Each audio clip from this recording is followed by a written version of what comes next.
All right, we are live for another episode of Real Estate Junkies Podcast. Today we have a very special guest at the podcast who does not need a formal introduction. I mean, if you have been in the industry long enough and you have not heard of this guy, I don't know if you have been in the industry or the business long enough. So he is one of my business partners here at the EXP. He comes from an immigrant family, sold over $1 billion in real estate, built one of the top real estate teams here in Michigan, and now on his way to build an organization of over 3,000 agents nationally and globally. The man, the legend himself, Mark Z. Thank you, Mark, for being on the podcast. Welcome. Absolutely, thank you, Saeed. Wow, for that introduction, I feel like I can only fail from there. Only go down from there. No, it's only going to the top from here. All right. So I appreciate your time again. I know someone at your caliber, you're probably busy with all your time. I appreciate you giving us your time. Now, before we get into our today's discussion, I would like to briefly go over your story because I feel that not many people out there know your story. They just see all the billboards and all the advertising that you put out there and just assume that you come from success, right? When there is a shiny object, like a lot of people get that shiny object syndrome. A lot of people fall into, just assuming, this guy's successful. He must have come from success. But when I, heard your story for the first time last year, I was pretty surprised to learn about the journey you had to go through to get into real estate and become successful. So give us just like maybe a 15-minute version of your story and how you got into real estate for our audience here. Yeah, absolutely. Yeah, it would have been nice to come from success or come from money. That was far from the case for me. My dad came from Jordan, so he was an immigrant. Came here when he was about 19 years old. Slept in a car for a little while until he got his feet on the ground. Literally came here with pennies in his pocket. Didn't know what he was going to do, and ended up getting in the restaurant business. So I grew up in the restaurant business ever since I was like, 9-10 years old. I was washing dishes at the restaurant, and the worst part was the restaurant, which growing up, I started to hate the restaurant business, and I'll tell you why.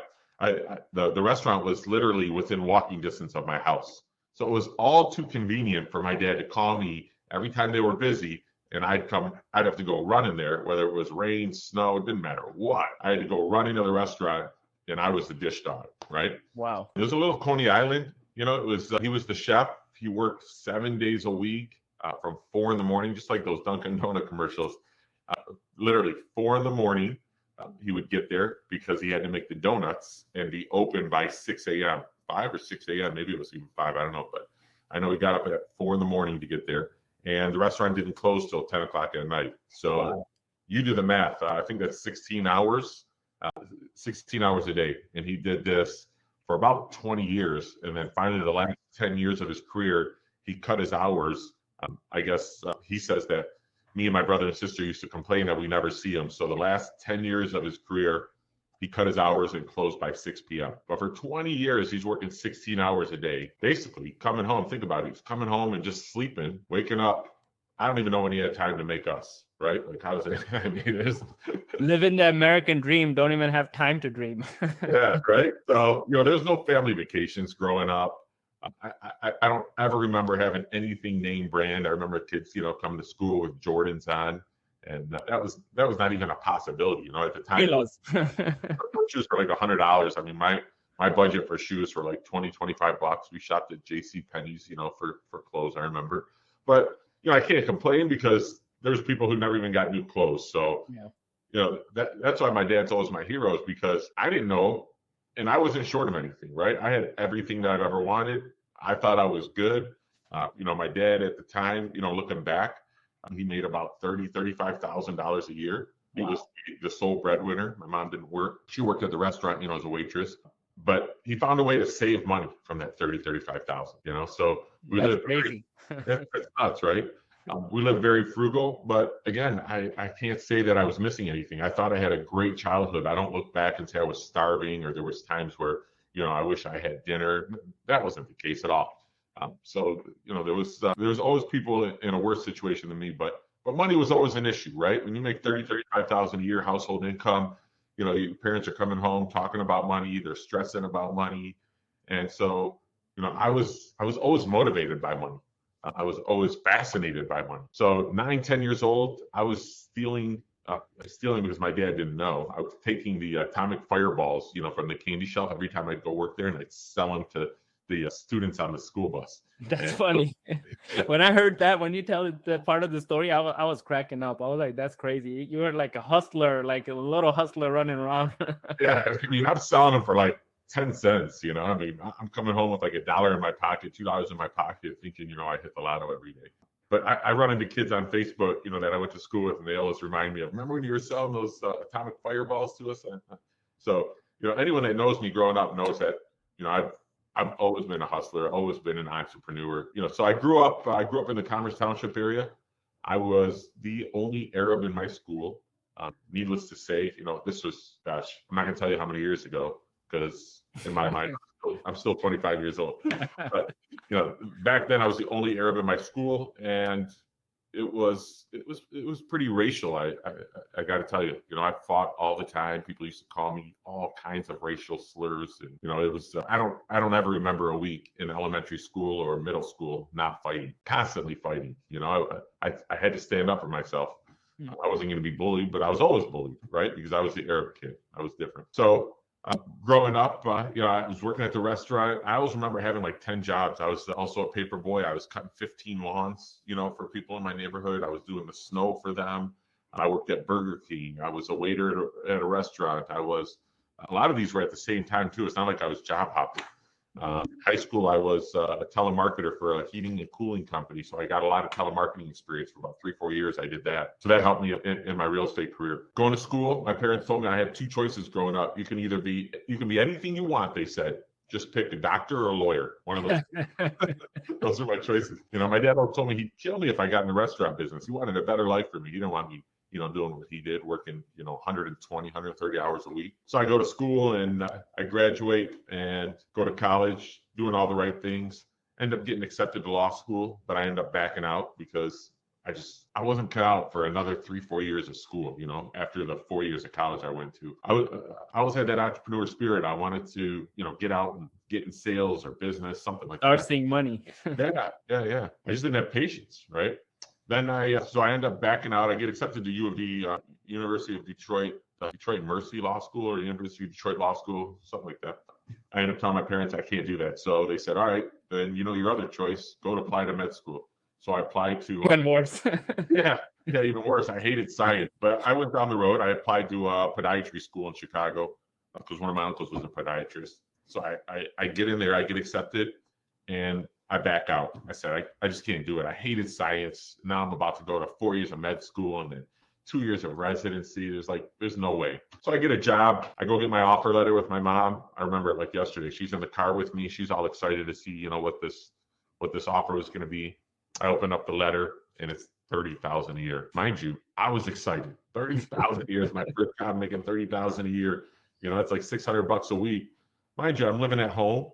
The only payment or bill I have was my black Corvette convertible, which was $603 a month. So I'm thinking, gosh, 1 week goes to pay the Corvette. The other 3 weeks, all I need is money to go to the bar and go out and hang out, and I'm good. I look at my mom. I'm like, isn't this great? She's crying. I'm thinking she's crying tears of happiness. Like, she's so happy for it. I'm like, I made it. She's like, no, Mark, I wanted something better for you. I wanted you to have a better life than this. She's crying tears of just disappointment, right? Nothing worse than seeing your parents just totally disappointed me. So I go and I'm working there for a couple of years, end up switching. They go out of business or something. I don't know what to do with my life. I'm not too proud to say I got into real estate because the barrier of entry was nothing, right?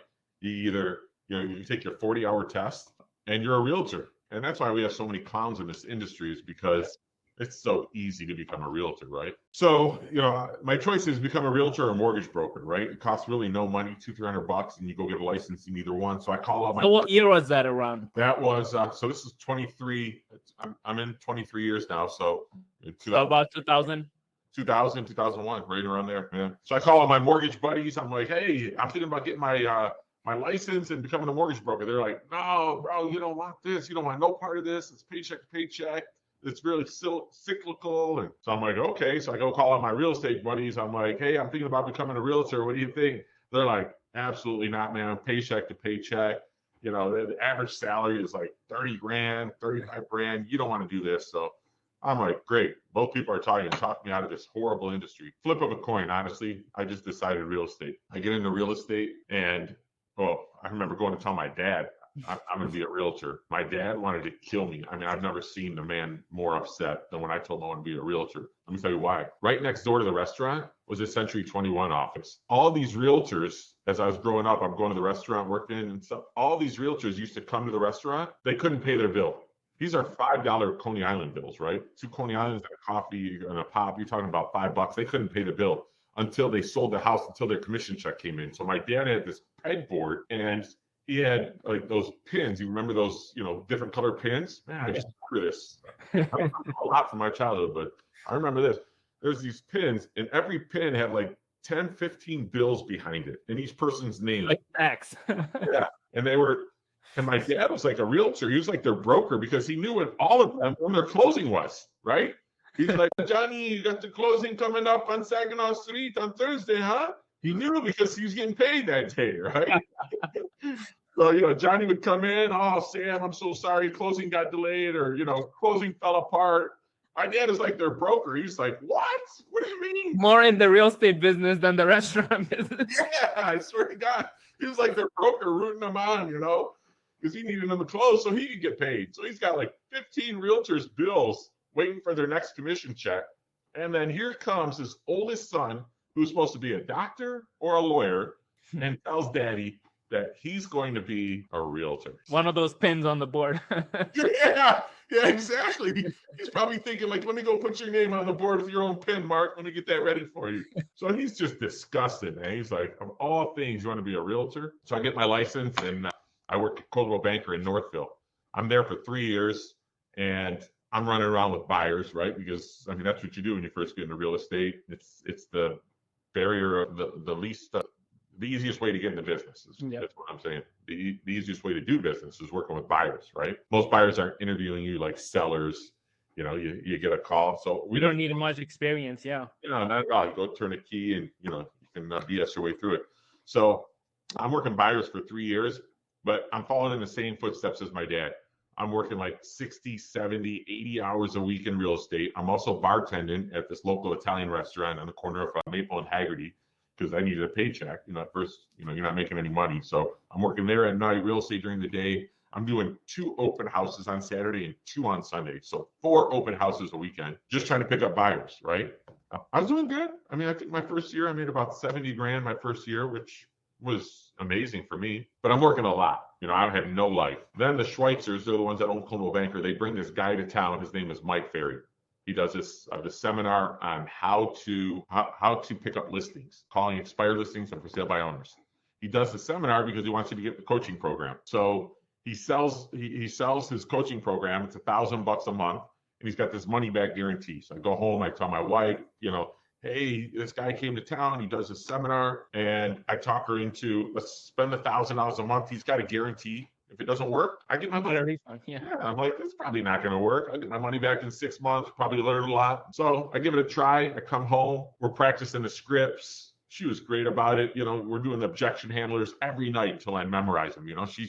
She's acting like, the client, I'm the realtor. She's giving me the objection. I've got like this book of objections I got to memorize. And so every day, then I start making calls. My coach is calling me every single day, making sure that, not every day, he's calling me once a week, making sure that I'm making my calls. We're tracking my numbers. Like everything's, real systematized. Next thing you know, I start getting listings. Not only do I get listings, I'm getting them at like 6%. I'm just following the scripts they're telling me. I'm just doing everything they tell me. I got that type A personality. I need a plan. I need to know what to do, and I'm going to do it. Yeah. But I got to have that plan. Otherwise, I'm all over the place. So Give me a plan, and I'm doing it. So he tells me the scripts. He tells me, go in. Here's what you say in the presentation. I follow it like a nerd. I got it on the clipboard. And still this day, I take that clipboard with me because clients get you off track. I know the questions. I know the script. It's totally internalized, but I just like having it in front of me in case they get me off track. I'm taking listings now. All of a sudden, I'm taking listings from strangers. Prior to this, I took some listings, but they're all friends and family. If you know anything about the business, when you take listings from friends and family, you pretty much do it for free. They think they're doing you the favor, right? They're getting you this listing, and they even got this disgusted look if you charge them anything. Like, you're charging me? What are you charging me? You know, anything you charge them, it's too much. So I learned early in the business that, you know, when people sit in my office now and I say, why are you getting into real estate? They say, I know a lot of people. I tell them, you're going to go broke if you depend on the people you know. Yeah. Until you're an expert, until they respect you, you're going to do that business for practically nothing because they're doing you the favor. That's what they do. Or they're not even giving you the business. You realize a lot of friends and family, haters, right? They'll go give it to a stranger rather than give it to you. Yeah. You're going to scratch your head. I mean, you can ruin a lot of relationships when you get in this business because it's frustrating. You're watching your friends and family give these listings and work with buyers. And I can't tell you how many clients I have that are friends and family of my realtors, but yet they call us, right? Because they just got into business. Yeah. I tell them, you got to earn the respect of your friends and family before they're going to call you. Mm-hmm. So I start taking listings, and next thing you know, the business starts blowing up. Mind you, when I say I'm prospecting for expireds and for sale by owners, I'm not prospecting an hour a day. I'm doing this 8 to 10 hours a day. Like, this is all I'm doing. I'm calling expireds and FSBOs, or I'm on an appointment. That's my job. I'm no longer working with buyers. I start taking 5, 10, 15 listings a month.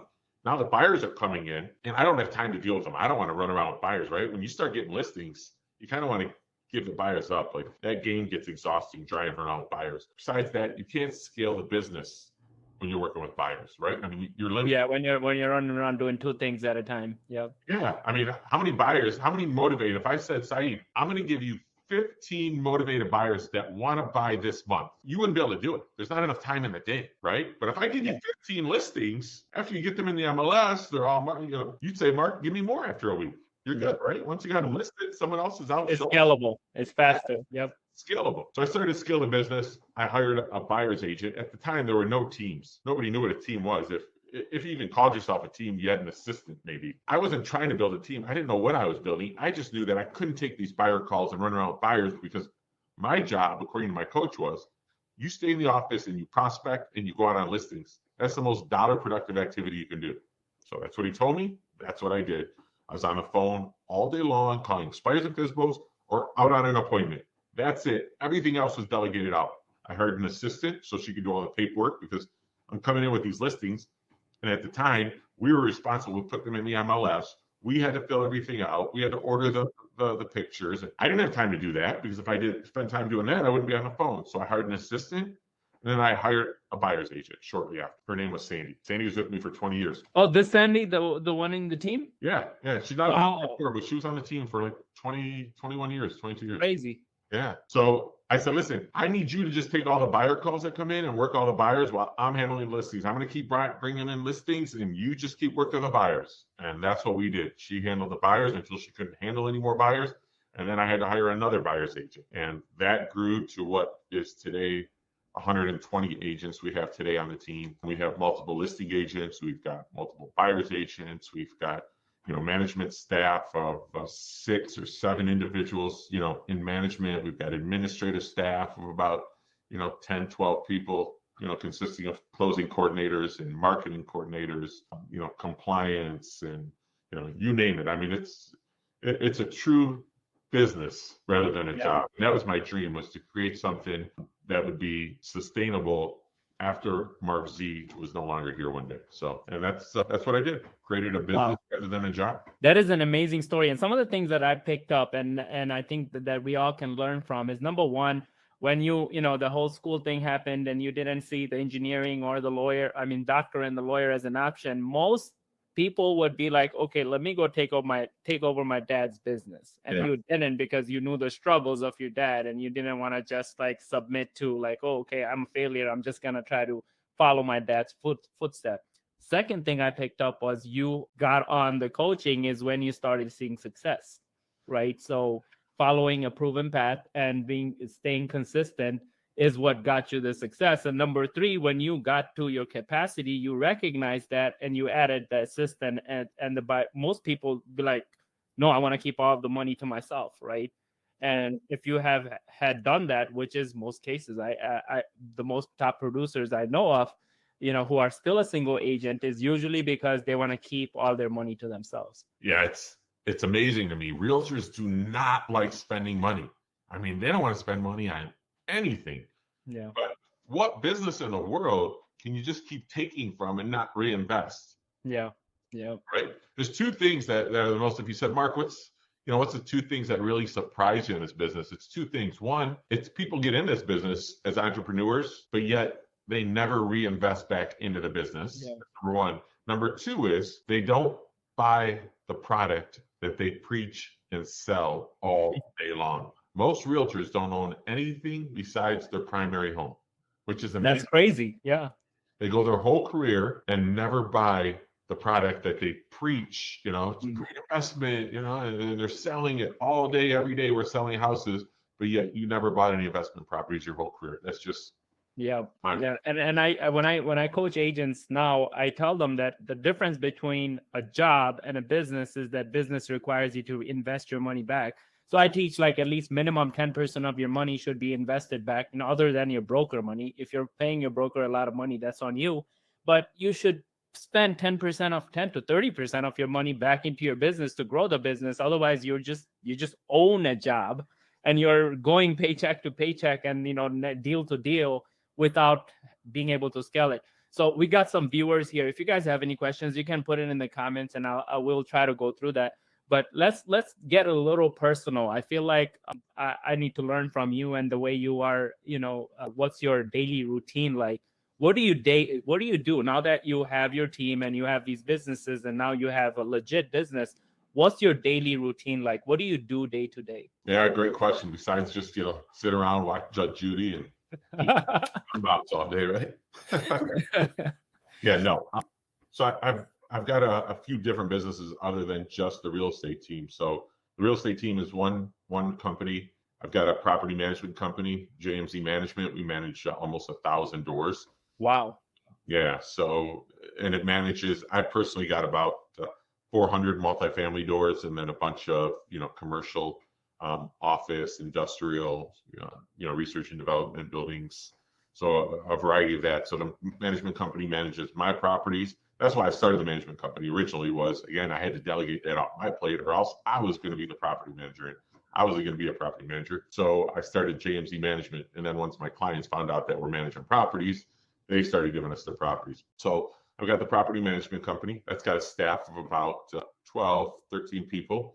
Wow. So I've got to be there for them and meet with them weekly. So I got the property management company. Then I have a home improvement company called Mario Brothers Home Improvements. Mario Brothers Home Improvement supports the management company and also our agents. So when clients buy and sell homes, they need work done a lot of times to the property. So Mario Brothers helps support that. So that's a home improvement business. And then I've got, like I said, a wide variety of rental properties. So, even though the management company is managing it, you're still always involved as an owner. And then we've got what's called syndications. We've got properties throughout the entire country, multifamily properties, anywhere from $5 million up to $40 million. So a wide variety. You've got some apartment complexes that are 300-400 units, in Texas, in Mississippi, and those are syndications. When I say syndications, that means we allow investors to invest into those with us. So you put in $100,000 and you're a percent owner. You get part of the net income. You get part of the profit when we sell, and you do nothing. So a lot of investors love that. They do nothing. They get a 10% return on their investment. That's what they get, a 10% preferred return. And then they get part of the equity when the property's sold or if it's ever refinanced. And you literally do nothing. It's called mailbox money. Mm-hmm. Yeah, you're not doing anything. You guys are taking care of all like finding deals, vetting them and going through negotiation, acquiring them, managing them. People are just, that is definitely, it's like a holistic perspective when you're looking at it. Like, okay, I want one company, basically Tony Robbins concept, right? Like one company to support the other company, and all of them are literally connected together, I'm sure. Exactly. So, I mean, it's nice. I mean, if you were to do it on your own, I challenge people, do you really make 10% on your money after you pay all the expenses, the taxes, the insurance, the repairs? How about when that unit's empty for a month or two? Add that all up over 5 years and tell me if you made 10%. Most people won't. Very difficult. Yeah, very difficult. You got to have the connections. Yeah. Especially right now, with the way home prices are right now, it's ridiculous. So that's a great opportunity for investors. And, but my main priority is still the team. We have a 5-year vision. It took me 20 years, in 20 years, I did $1 billion in sales in 20 years. And we have a 5-year goal to do $1 billion a year. $1 billion Wow. in 1 year in 5 years. That is crazy. That's the crazy amount of growth. Yeah. So that's going to involve multiple offices. That's going to involve, multiple Mark Z branches. We just opened up our first branch out on the east side in Macomb. That's our first. We absorbed a team. There was a $25 million team that was out there. We absorbed them, made them part of our team, and moved some things around. And we're doing that more and more. We're absorbing teams. It's a win-win. So there's a lot of people that have, teams that are doing, anywhere from 5, 10, 15, 20 million, but they don't know how to take it to the next level. Well, we support them by providing all of the staff that they need, right? Mm-hmm. A lot of the systems and tools like Follow Up Boss, Happy Grasshopper, a lot of the systems that we have, we can scale. We can allow them to use it for a fraction of the cost. We can allow them to use our transaction coordinators, our closing coordinators, our listing coordinators, all of that. We take a percentage of each deal. So instead of them dishing out, $10,000 a month, we're basically their credit card. Yeah. Operate their business, continue on with their brand. We're not even, they continue on with their business, but we're like the back office support. Yeah. That they can't scale into, right? So they only pay when they close a deal. And so, that's another program that we're having success with. So, if you're a realtor out there and you're doing 5, 10, 15, 20 million, but you just don't have the capacity or don't want to front that bill, sometimes you'd rather just pay, kind of like Zillow. Instead of paying for each lead, we're on the Zillow Flex program now. We pay them 35% at closing. It's a lot more than if I was to pay per lead, but I have no risk in the deal. Risk or liability is not there. Yeah. I mean, I used to pay $40,000 a month to Zillow and buy in leads. Now I can take that $40,000 and buy something else, and I only pay them when we close, right? Yeah, it's actually difficult. Like 2020 was the last year I did Zillow, and my monthly cost was $8,000, and I was a single agent with a TCN and ISA, and it was, if I'm not waking up in the morning and getting on these leads and going out to show these houses, I'm literally dumping money into a well. Right, like it's like a huge liability and stress. Like, oh my God, how am I gonna pay the next month $8,000? Right. Right. Yeah. And I could see, actually, I've been watching you for a while, and I could see the things that you guys are doing at the Mark Z team. Looks like you guys are shaking things up. The Z boot camp going on right now. It is better than it has ever been. This is my 3rd boot camp that I'm attending. So, what is the thought process? I know you want to 5-year goal, you want to hit that $1 billion, but with all the changes you're making, where is all this coming from? I see that it probably happened over the last year or a little bit over that. There is change of the way you ran business before versus now. Where is all this coming from? In order to hit that goal, there's an old saying, in order to get what you want, you have to help people get what they want first, right? So we had to take a step back. We broke things down. It was uncomfortable on the team. I know it was uncomfortable because we were telling people that what they created the last 2, 3, 4 years wasn't good enough, right? And it wasn't good enough. Yeah. How are we going to scale? And it's one thing that we have 120 agents. How do we get to 300 agents was the question without losing quality, right? Because we don't want people to feel like they're just a number.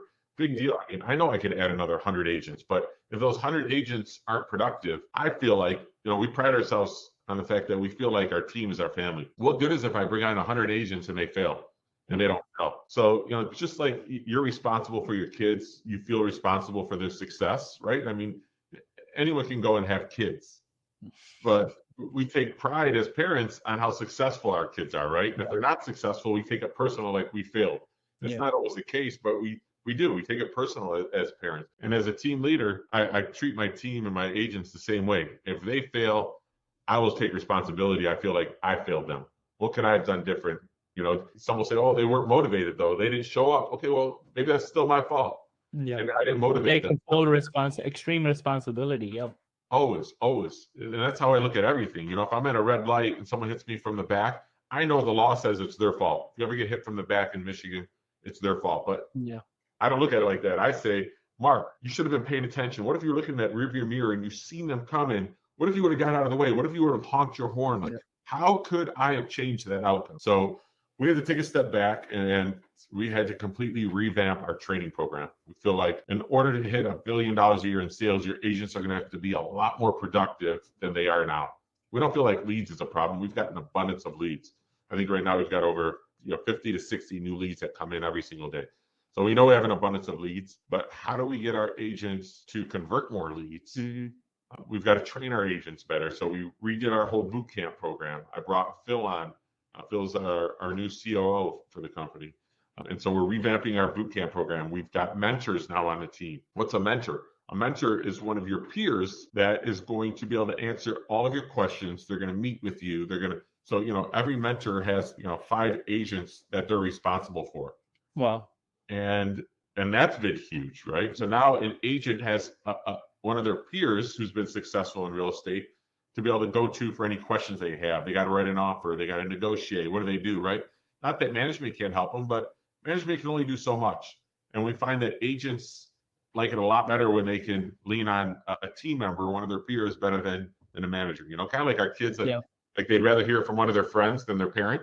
Yep. Right? We tell them all the time, don't do this, don't do this. But one of their friends tells them all of a sudden it's a genius idea. So we've got the mentor program. Then we've also got what's called our Z Leadership Committee. So we've empowered 10 of our top agents, and these agents are going to be the ones that are going to implement world-class service. Their job is to figure out how can we deliver world-class service. It's part of our core values to be able to, it's part of our vision to be able to deliver world-class service. Any of the biggest companies in the world, Google, Amazon, Apple, they're all focused on customer service. I was just listening to, I went to a conference, you were there, with Matt Ishbia. Oh, yes. Yeah. UWM. And what was his focus? Service, right? That's what sets you apart. Unless you've got a product that nobody else in the world has, then you can sacrifice service, right? Because people have to have it. You're the only one who has it. They have to come see you. Yeah. That's not the case. We're not the only realtors. We're not the only realtors in town. So we've got to be able to deliver service that they've never had before. And we feel like if we can do that, people are going to continue coming back, and they're going to refer their friends and their family. And then it's a win-win. Everybody wins. So anyone in your shoes, right? It's a very difficult thing to do what you guys are doing, taking a step back, restructuring and changing the way we run our business, right? Anyone in your shoes, the amount of success you have seen probably would be comfortable, right? So what is it for you that keeps you on the edge and prevents you from becoming comfortable? Like what is this vision? Yeah, go out and buy a Lamborghini and a Rolls Royce and you won't be comfortable. You got some bills to pay, right? Yeah. But I laugh, but I say that with sincerity. Keep setting the bar higher. That's what makes this all fun, right? Yeah. So I'm always buying something or something that's going to keep me motivated, something that's going to, what's the next thing, and that's what keeps me going. That might not be true for everybody, but it keeps me motivated. Like I said, we've got a 5-year goal to hit $1 billion a year in sales. That means we got to help a lot of realtors. I'm not going to be able to do this alone. I'm not even involved in the business. If I take 10, 15 listings a year, that's a lot for friends and family. So in order to do that, that means I'm going to have to help a lot of realtors sell a lot of real estate.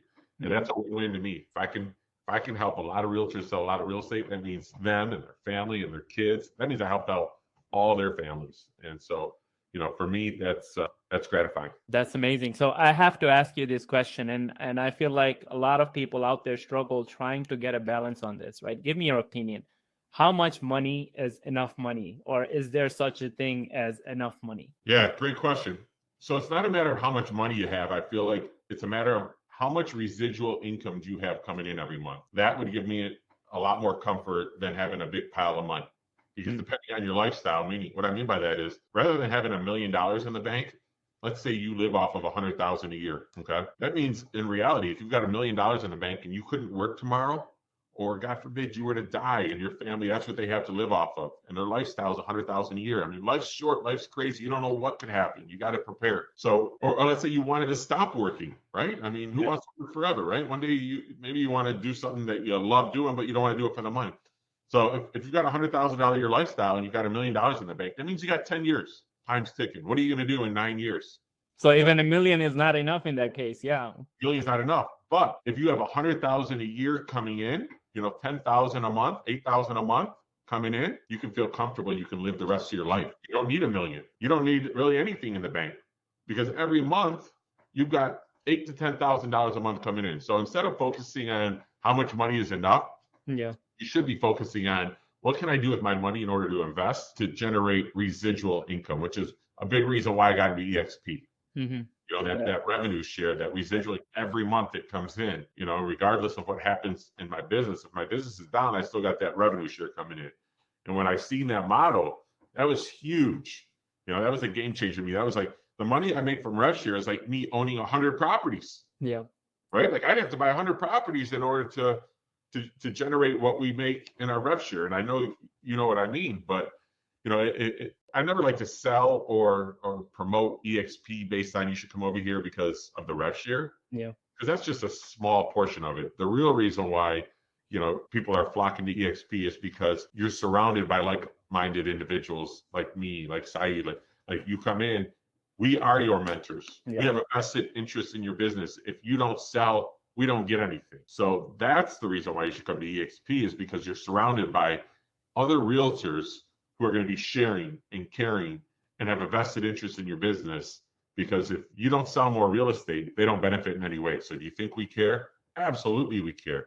We've got a financial interest in everybody's business that comes into EXP. So that's the reason why it's changed people's lives and why it's changed their business. Not because of the rev share. The rev share is just the gravy on the mashed potatoes. So actually, I had a question. I had this question to ask you. So I guess now that we're talking about it, I'll ask you, before, how long has it been you in EXP? Like 5 years now? Yeah, 4 or 5 years. Yeah. So now the network and, the people that are in the network of EXP. But before you came, you probably didn't know all of this, right? Now that you have experience for the past 5 years, now you have this conviction. But anyone else in your shoes, you were already successful. I would say you had, a lot of sales and you had a team when you were at Keller Williams. What was the thought process coming to EXP? What was the reason, anyone else in your shoes would be like, okay, I'll go open my own brokerage. I'll leave the franchise model and open. What prevented you from going that route and coming to EXP? What was the thought process there? Yeah. So, when I was before EXP, I was at Keller Williams. There was a gap. There was a hole in the system. Here was the problem. People would come and interview to be on the team, and they weren't the right fit for the team. So before EXP, if you weren't the right fit for my team, we would, tell them they're not the right fit and they'd move on. I didn't have the time, and there was no financial benefit for me to go and just help people that aren't on my team. I owe it to my team members to help them, right? With EXP, there's people that come to us all the time that aren't the right fit for our team. We both agree this probably isn't the right fit for you. Maybe you can generate your own business, and there's a variety of reasons why the team might not be the right fit. But now they can join the brokerage I'm at, not be on my team, but yet I can still help them. I can still open up my entire playbook to them. I can still give them all of our marketing material and where I get things from, and how I got from this level to this level and who they should hire next. I can still help and pour into them without them being on my team. I could never do that before.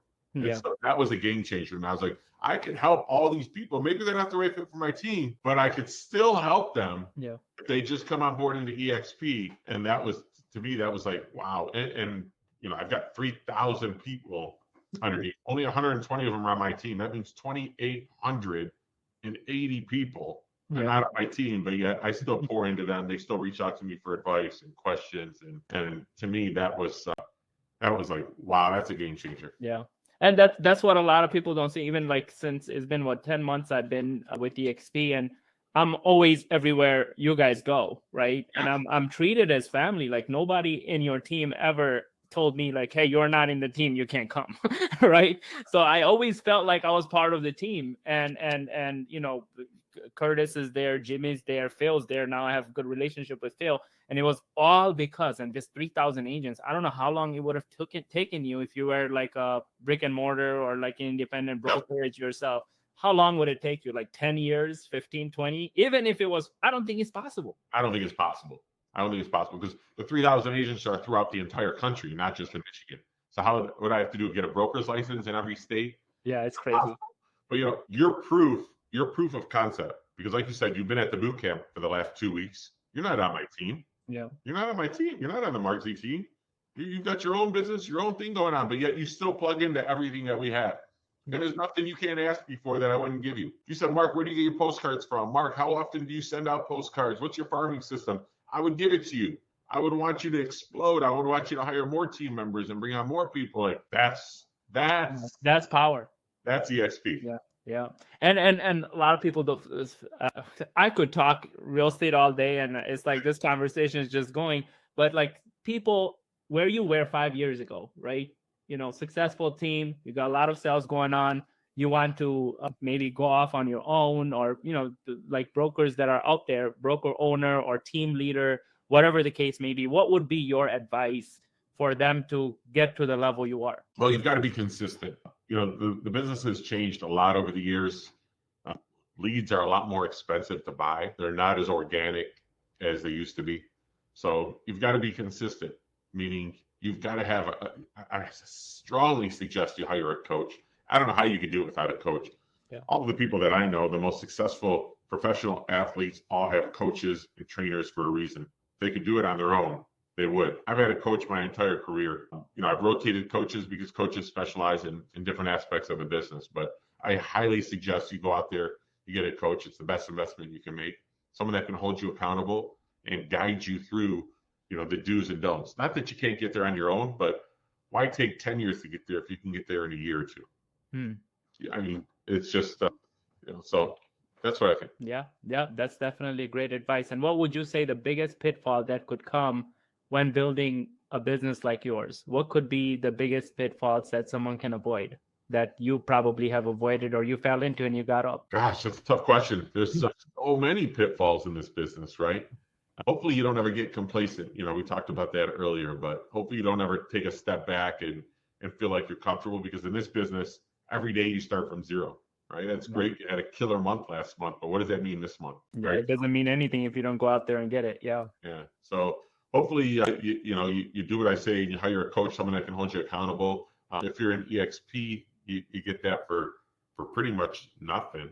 Yeah. Your renter, your sponsor, should be able to do that, or at least help guide you. If you come in with us, you get that regardless. But yeah, hope that helps. And I know you probably have 101 secret plan to take over the world without giving too much away.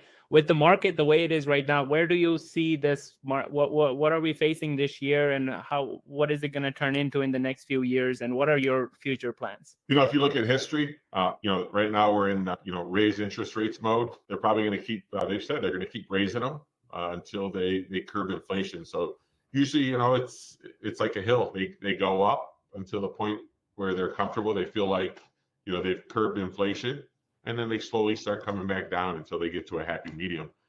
There's still one thing that people, don't really talk about, and I don't know that it's ever going to change. There's a shortage of supply of homes. Yeah. There still is. Homes are still selling. If you price a house right, we still have bidding wars. I listed a house out in West Bloomfield a couple weeks ago, 260,000. We sold it a little over 300,000. Wow. So if you price a house right, there's still a shortage of inventory, even though interest rates have gone up, even though buyers have, taken a step back. I think, maybe we see a 5-10% correction. I don't see anything like 08-09. People want to keep comparing, the market to 08-09 and this big crash. Yeah, I don't see that. I think there's too much liquidity in the market. What I mean by that is too many people have too much money still. Yeah, they're still sitting on a lot of equity. Yeah. If anything, selling the house is an option, not losing the house, right? Absolutely.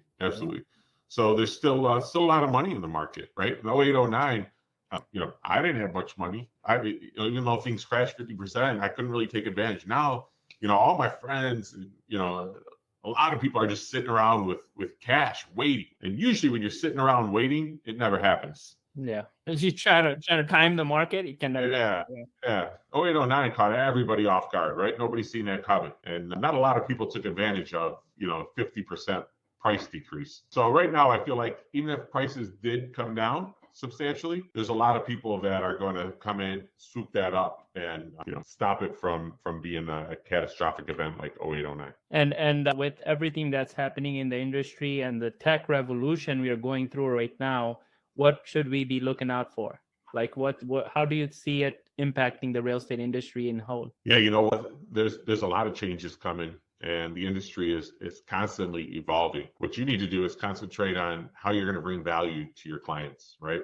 If you're just sending out, putting them on an MLS search and waiting for them to tell you that they want to go out and see a house, that's not value. Yeah. right? Anybody can do that. They're probably getting those same emails from multiple realtors. Are you prospecting? Are you looking for off-market inventory for them? Are you looking at those MLS searches so you can call them before they see it and let them know that you're actually paying attention to what's going on in the market? What are you doing to bring value to your clients? So I think if you keep concentrating on that, there's always going to be a place for realtors. I don't think we're going to get eliminated. However, the people that aren't bringing the value are going to get eliminated by a lot of these big companies that are, quite frankly, they're better at marketing than we are. Yep. Like Zillow. Yeah. They're not the best marketers.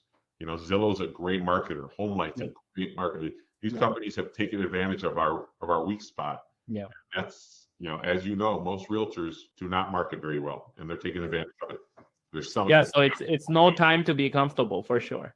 No. I mean, if you look at their business model is they take our listings, generate buyers, and sell them back to us because we're so terrible at marketing, right? Yeah. And even people with big sphere of influence, I have seen that, like, in my years of going through Zillow, is that a lot of agents that were comfortable, like, oh yeah, I run a referral business, and my people come to me.